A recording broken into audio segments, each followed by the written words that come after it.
Hi friends, how are you? నేను ఇవాళ చిన్న ఉపమాన రూపంలో చెప్పాలని ఆశపడుతున్నాను.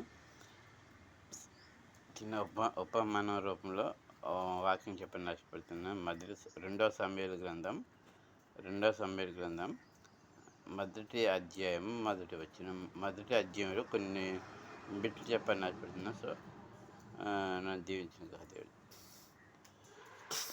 మొదటి వచనంలో దావీదు అమాలేకీయులను శత్రువుని హతం చేసి సౌలు చనిపోయిన తర్వాత సిక్లక్లో 2 రోజులు అక్కడ ఉండిపోయాడు. సో తర్వాత 3వ రోజున యుద్ధానికి వెళ్ళిన సౌలు యోనాతాను యుద్ధానికి వెళ్ళారు కదా. ఆ యుద్ధంలో సౌలు యోనాతాను చనిపోయిన తర్వాత అక్కడ ఆ యుద్ధంలోంచి ఒక వ్యక్తి తన మీద బూడిద పోసుకొని బట్టలు చింపుకొని దావీదు దగ్గరికి వస్తాడనమాట. దావీదు దగ్గరికి వస్తే, నువ్వు ఎక్కడి నుంచి వచ్చావు, నువ్వు ఎవడు ఏంటి అని అడిగితే మొత్తం జరిగిందంతా చేశాడనమాట. సో జరిగింది మొత్తం చేశాడనమాట. సో మనం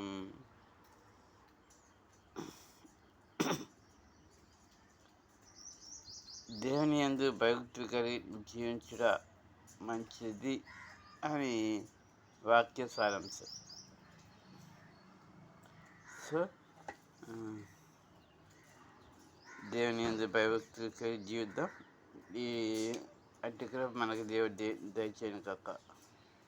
అమాలేకీయులను ఓడించి శత్రువుల్ని సాతాన్ని జయించి మనం పోరాడతాం. సాతాన్ని జయించే శక్తిని దేవుడు మనకి అనుగ్రహించాలని నిత్యం ప్రార్థన చేద్దాం. ఇటు కృప మనకి దేవుడు అనుగ్రహించిన కాక. Thank you. చిన్న ప్రార్థన చేసుకున్నాం.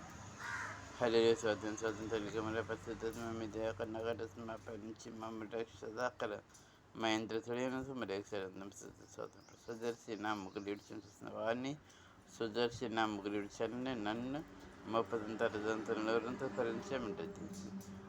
మిహిగంత మహిమ ప్రవృత్తి ప్రతి ఆసనం కూడా క్రీస్తు మహేశ్వరం చేసిన చిన్న ప్రార్థన ప్రార్థన క్షమించింది. సదస్సు ముగ్గులు ఏడ్చిన కన్నా ప్రతి అవసరం క్రీస్తు మహేశ్వరం తెచ్చింది. నజరేసు అత్యంత నామగల దేవపురం ప్రార్థించి పొందిన తండ్రి. థ్యాంక్ యూ అండి. అద్వైస్ ఇంతకుముందు సుదర్శనం ముగ్గుళ్ళ అని ఉండేది. ఇప్పుడు పేరు మార్చి సుదర్శనం